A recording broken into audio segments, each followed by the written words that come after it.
Okay, मी advocate निवृत्ती चापके. Wadia college प्रकरणामध्ये सध्या जे आपल्या सर्वांना माहिती आहे त्या प्रकरणामध्ये पीडितेतर्फे आम्ही इंटरव्ह्युनर म्हणून काम करणार आहोत आणि त्या घटनेमध्ये अतिशय घृणास्पद घटना आहे. एकतर त्याच्यामध्ये कॉलेजच्या अथॉरिटीजनी पण ही घटना पाठीशी घालण्यासाठी खूप सगळे प्रयत्न केले आणि त्या प्रयत्नांमधून 6 तारखेपर्यंत सर्व गोष्टी माहिती असताना कॉलेजच्या अथॉरिटीजला त्यांनी ही घटना लपवून ठेवण्याचा प्रयत्न केला आणि त्यानंतरही त्यांनी ती घटना फक्त लपवून नाही ठेवली तर त्यातून ती घटना कशी दाबता येईल हा घाट घालण्यात आला होता. पण त्यानंतरही 6 तारखेच्या पर्यंत जेव्हा ही घटना माहिती होती त्यांना, तर ती घटना त्यांनी उजागर केली नाही किंवा पोलिसांपर्यंत घेऊन गेले नाहीत आणि त्यामुळे 12 तारखेला त्या पीडितेवर अजून एकदा अत्याचार झाला. तर हा आमचा एक कन्सर्न होता आणि आम्ही त्यासाठी पोलीस मशिनरीला परत आम्ही ह्या गोष्टी सांगत होतो.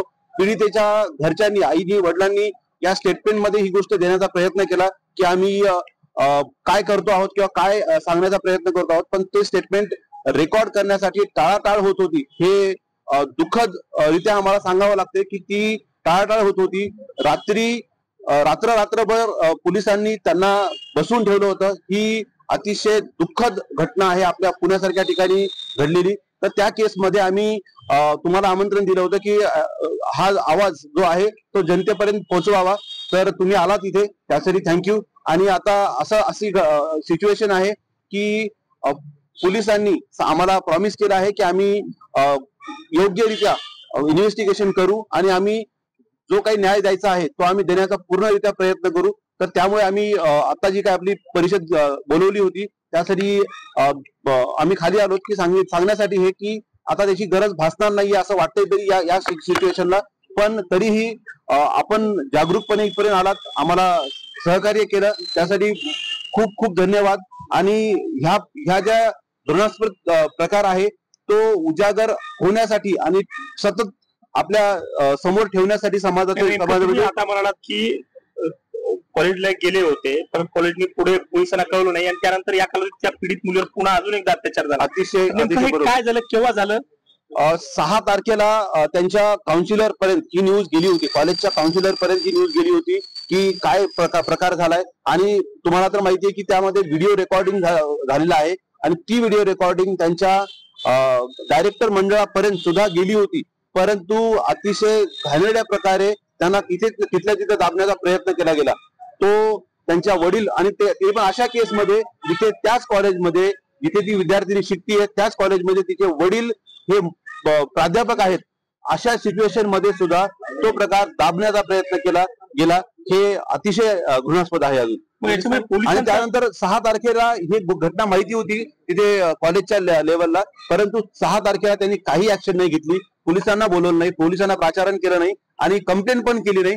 त्या कारणामुळे अजून पुढे 12 तारखेला अजून एक इन्सिडेंट झालेला आहे त्याच पीडितेसोबत. यामुळे अजून वाईट वाटतं ह्या सिच्युएशन मध्ये. पोलिसांनी वेळ घेतलाय गुन्हा दाखल करायला? नाही, पोलिसांनी गुन्हा लगेच दाखल केला, कारण 23 तारखेला गुन्हा दाखल करण्यासाठी खूप सगळं आम्ही वडिलांनी तिथे जेव्हा सांगितलं, पीडितेच्या वडिलांनी सांगितलं की आम्ही आता ऐकणार नाही, आम्हाला गुन्हा दाखल करून घ्यायचाय, इधर कॉलेज अथॉरिटी सुरू करा किंवा मग आम्ही स्वतः पर्सनली जाऊन गुन्हा दाखल करतो. त्यावेळेस पोलिसांना पाचारण करण्यात आलं मंडळातर्फे किंवा कॉलेज अथॉरिटी तर्फे 23 तारखेला. आणि त्यामुळे 6 तारीख ते 23 तारीख जे काही व्हिडिओज होते ते सुद्धा सर्क्युलेट झाले आणि त्याच्या संदर्भात जे सर्क्युलेशन पॉक्सोच्या खाली आपल्याला जे माहिती आहे की जे सर्क्युलेशन पण आहे तो पण गुन्हा आहे. आणि हा गुन्हा वारंवार तिथल्या कॉलेजच्या अथॉरिटीजनी केला, विद्यार्थ्यांनी केला, विद्यार्थ्यांपर्यंत ते व्हिडिओज पोहोचले, विद्यार्थ्यांपर्यंत, कॉलेजच्या स्टाफ पर्यंत. हे अजून पुढची वाईट घटना घडलेली आहे. त्यामुळे तुम्ही आता म्हणाला की पोलिसांनी तक्रार घेतली नाही. पोलिसांनी 23 तारखेनंतर आजपर्यंत 10 दिवस होऊन गेले आहेत.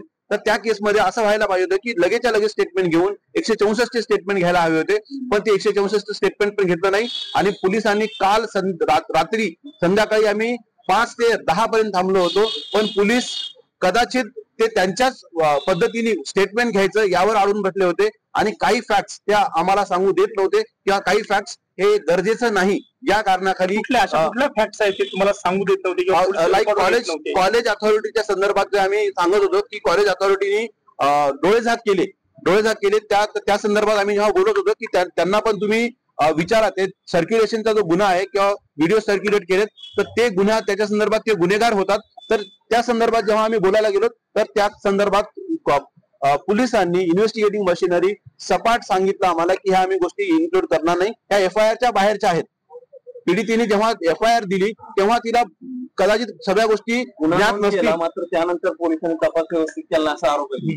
तपास व्यवस्थित केला नाही असा आरोप नाहीये, पण जेव्हा आम्ही गोष्टी सांगतोय तेव्हा ऐकून घेण्याची मानसिकता नव्हती असं माझा 23 ते 10 दिवस झाले तर पीडितेचा स्टेटमेंट जबाब अजूनही नोंदवला नाहीये. पीडितेचा स्टेटमेंट जबाब नोंदवलेला आहे पोलिसांसमोर, पण 164 अजून झालेलं नाही. की अशा केसमध्ये विदिन नो टाइम 164 स्टेटमेंट व्हायला पाहिजे, ते अजून केलेलं नाहीये. 164 स्टेटमेंट म्हणजे नेमकं काय होणं अपेक्षित आहे? 164 स्टेटमेंट यासाठी असतं की जे काही पोलिसांसमोर आपण हे करतो, स्टेटमेंट घेतो, तर ते इनएडमिसिबल असतं. त्या केसमध्ये असे स्टेटमेंट 376, 354, 498 अशा केसेसमध्ये, सिरियस केसेसमध्ये, वुमन अॅट्रॉसिटीच्या केसेसमध्ये ते स्टेटमेंट JMFC कोर्टनी, ज्युडिशियल मॅजिस्ट्रेट कोर्टनी घ्यायला हवे. तर ते स्टेटमेंट अजून रेकॉर्ड केलं गेलेलं नाही. काय मागणी आहे?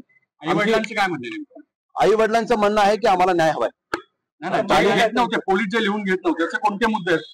पोलीस आई वडिलां FIR मध्ये अगोदर इनिशियल स्टेजला जे काही प्रकरण कॉलेजमध्ये होतं आणि जे काही सर्क्युलेशन झालेत व्हिडिओज ऑडिओज, तर त्या सर्क्युलेशन संदर्भात आमचं हे पण म्हणणं होतं की कॉलेज अथॉरिटीला पण गुन्हेगार करावं, त्यांच्यावर पण गुन्हा नोंदवून घेण्यात यावा, कारण त्यांनी तो प्रकरण घेतलं नाही आणि त्यांनी ते प्रकरण दाबण्याचा प्रयत्न केला. काय मागणी आहे, काय करायला पाहिजे? आमचं हेच म्हणणं आहे की प्रकरण अतिशय काळजीपूर्वक पाहावं आणि त्याला न्याय मिळेल याच्यासाठी पोलीसच कॉलेज प्रशासनाला वाचवण्याचा प्रयत्न करते असं तुम्हाला म्हणायचं का? एक प्रकारे आम्हाला कोणावर ताशेरे ओढायचे नाहीयेत, पण पोलिसांनी त्यांचं काम करावं, निर्भीडपणे करावं.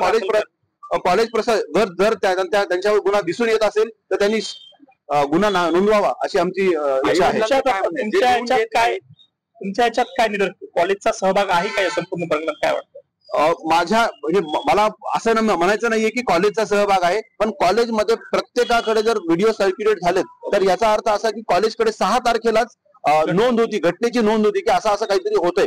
पण त्यानंतर त्यांनी 21 तारखेपर्यंत, 22 तारखेपर्यंत, सप्टेंबरच्या 22 तारखेपर्यंत कुठल्याही ऍक्शन नाही घेतल्या. त्यांना सगळ्यात पहिले पॉक्सो कायद्याखाली किंवा कुठल्याही कायद्याखाली त्यांनी सर्वात पहिले पोलिसांना बोलवणं एक्सपेक्टेड होतं, पण त्यांनी ते बोलवणं नाही. त्यांची कमिटी नेमली, त्या कमिटीमध्ये त्यांनी त्यांचे काहीतरी इन्क्वायरीज केल्या ज्या की कायद्यामध्ये कुठे अवेलेबल नाही, त्या करायला नको होत्या.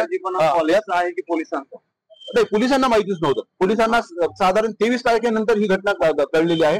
त्यानंतर पोलिसांनी जे काही कार्य करायचं ते केलेलं आहे, पण ते पण संत गतीने चालू आहे असं आमचं म्हणणं आहे. आई वडील येणार होते पण आई वडील आले नाही, काय झालं? म्हणजे प्रेसचा निरोप दिला तेव्हा तुम्ही म्हणाला की आई वडील येणार आहेत, काय घडलं असं दरम्यानच्या काळात की आई वडील आले नाही प्रेसला? आता प्रेसला न येण्याचं कारण त्यांना स्टेटमेंटसाठी बोलवलं. परत काल संध्याकाळी 10 वाजेपर्यंत त्यांना बसून ठेवलं होतं स्टेटमेंटसाठी. त्यांच्याकडून नोटिंग करून घेतली की अशा गोष्टी झाल्या म्हणून, पण अजून त्यांचं स्टेटमेंट रेकॉर्ड केलेलं नाहीये.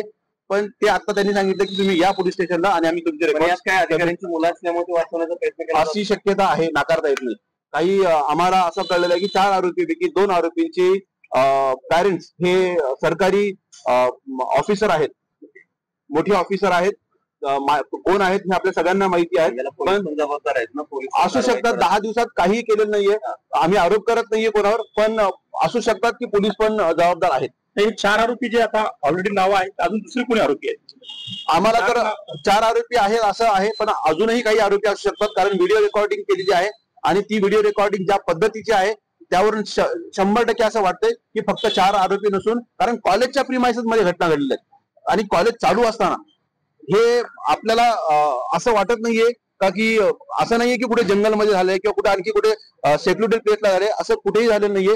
कॉलेजच्या प्रिमायसेस मध्ये, कॉलेजच्या वॉशरूमच्या आजूबाजूला घटना झालेल्या आहेत आणि त्या रेकॉर्ड केलेल्या आहेत. त्यामुळे अजून लोकांचा सहभाग असेल असं वाटत आहे आम्हाला. सामूहिक अत्याचाराचं प्रकरण आहे. सामूहिक अत्याचार, त्या मुलीला नक्की सामूहिक काढण्याचं काहीतरी समोर आलं. पोलीस म्हणतात हो 6 तारीख ते 23 तारीख किंवा 21 तारखेपर्यंत जोपर्यंत कमिटी वगैरे बसवली नव्हती त्यावेळेस मुलगी चुकीची आहे मुलगी चुकीची आहे असं काहीतरी सांगून डांबून तिला सांगितलं झालं होतं की हिचं ऍडमिशन कॅन्सल करा आणि तिच्या वडिलांना पण या त्या प्रकारे सांगण्यात आलं होतं की तुम्ही काही कंप्लेंट वगैरे करू नका. पोलीस म्हणतात सामूहिक अत्याचाराचं प्रकरण नाही. पोलिसांनी सांगितले की त्या मुलीवर 4 वेगवेगळ्या ठिकाणी त्या मुलीवर अत्याचार 4 वेगवेगळे लोक होती वेगवेगळ्या ठिकाणी अत्याचार करण्यात आला. तुम्ही म्हणता सामूहिक अत्याचार नेमकं काय प्रकरण आहे? व्हिडिओ जे काही बोललं जात आहे की व्हिडिओ ज्या प्रकारचे आहेत त्यावरून 4 लोकांनी ऍट अ टाइम ह्या घटना घडवलेली आहे, घटना केलेली आहे हे नक्की आहे आणि ते सामूहिक अत्याचारच गृहीत धरला जायला पाहिजे.